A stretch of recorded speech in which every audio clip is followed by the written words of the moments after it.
What up, watch peeps? So I got a mystery box in the mail today. Well, I'm guessing by the time this video posts, I will have ruined the surprise with the thumbnail for the video, but you can be surprised vicariously through my reaction. I've narrowed it down to one of two pretty sweet G-Shocks. Either one will be very cool to get a first look at. It's either the new NASA 5600 Square or it's one of the new mini Casioaks. Whichever one it isn't, there'll be a video for that one coming out soon too, so keep a watch out for that. All right, let's tear this box open and see what we got. I'm Pete, and we are Chillin' with Watches.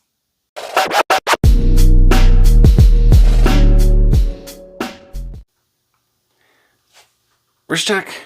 I'm still wearing my new MarineMaster 200 Reduced, the LE with the green dial. Oh, still love this watch. It is just so good. But I got a package here today. I'm not exactly sure what this is.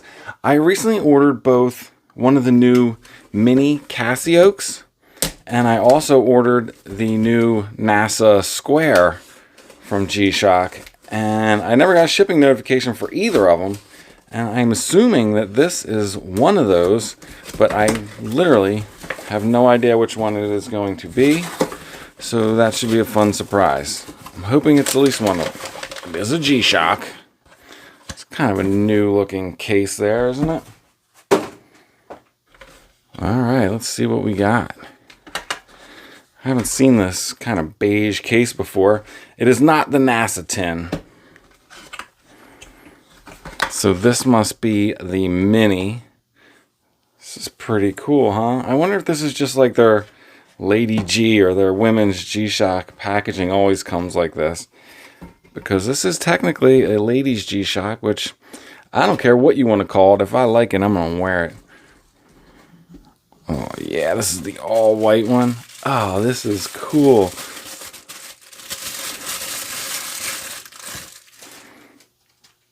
Oh, that's awesome.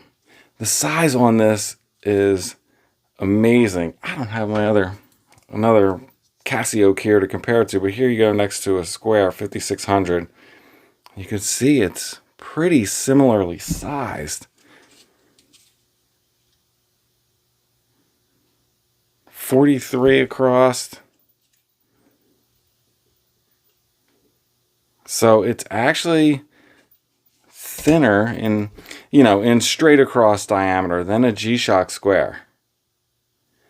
I was worried that maybe those real shiny silver markers were going to make this a little maybe too feminine. I don't know if that's the right word, but I don't think so. Not at all. I actually rather like it. That is cool. Let's check it out on wrist so you can see what it looks like. And there you go. That is on my 7 1/4 inch wrist. It is definitely noticeably smaller than my previous GA2100 Casioak. Sitting up high, I'll break those straps in. But yeah, I think it wears really well. This probably wears better than the originals. That is more comfortable and doesn't have that huge G-Shock feel that kind of the GA2100 did. Quick glance, I'll do a full review on this, but it looks like it has all the same features as the original. You guys know if you hold in the light button and hit mode, it will move the hands out of the way so you can see that display. So it's got world timer, stopwatch, timer. Of course the hands go back to where they were. Alarm, back to normal time. But if you're ever going to use the timer function, I guess as soon as you go out, you have to redo it. I guess you have to do it once you're in the function you want to use to move them. And then they stay out of the way.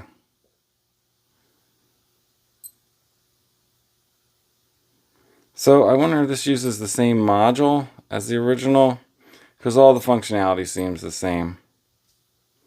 Pretty cool. That's the new mini Casioak. What is that on thickness? Nice and thin, 11. Pretty sweet. So I didn't have a full-size Casioak on hand to do a proper side-by-side comparison, so I got Al Jefe to step in with some side-by-side pics. So this is the first picture he sent me. All joking aside, I do appreciate the assist with the pics. Thanks, bruh. So let's do a comparison of the full-size Casioak to this guy here. And I didn't have a full-size Casioak on hand, so big thanks to El Jefe for coming in clutch here and providing me with a couple images that we can use.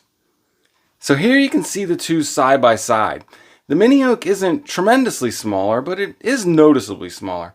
At first glance, actually, I thought the Mini Oak was quite small, but that was without the full size in hand, so I didn't really have a side-by-side comparison to go by. So the full size is 45 millimeters across versus the Mini, which is 43 millimeters across. It's only a 2 millimeter difference, but as we all know, 2 millimeters can be quite significant when it comes to watch cases. Now the full size was already pretty thin at only 11.5 millimeters thick. That was one of the things people really loved about that watch, was its thinness. I didn't think there would be much room to make it much thinner than that, but they did manage to squeeze another half a millimeter out of the case, with the Mini coming in at only 11 millimeters thin. That's pretty crazy. And here's one last image of the two side by side on wrist or on arm, as the case may be. Thanks again, El Jefe. Now here's what I think is actually a really good comparison, because I think this Mini Oak wears more like a square. Here you'll see it next to my 5610. Now both of these measure 43 millimeters across. Now that's this way here, ear to ear. And they are identical in that regard. If I can do this on the fly. Now the lug to lug is what makes the Mini Oak look larger than the square.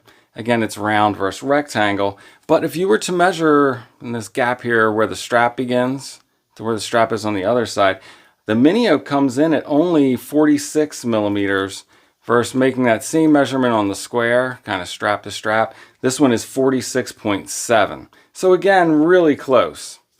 And like I said before though, visually it's this bezel height that is what is kind of really presenting itself as the lug to lug.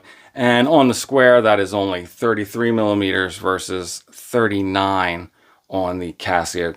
Not sure how fair that comparison is, being two different shaped watches, but there it is. Now again, thinness is where the Mini Oak wins out. The 5610 is only 12 millimeters thick. Again, a very wearable, very nice size, but that is compared to the crazy thin 11 millimeters of the Mini Oak. So there you go, it was one of the new Mini Oaks, and here's how it looks on wrist from distance. I dig it. Wouldn't it be cool if Casio would put this watch out in some more gender-neutral colorways? But I doubt that's going to happen. While I'm dreaming, wouldn't it be cool if Casio put out some more smaller G-Shock models? I love the look of almost all the G-Shocks, but anytime I try on something bigger than either the Casio or a square, it just feels huge on me. Oh well. Before I let you go, sneaker check. Wearing my Jordan 3s, haven't busted these out in a while. And that's it, I'm out. If it's not too much trouble, like, subscribe, and come back next time. Peace.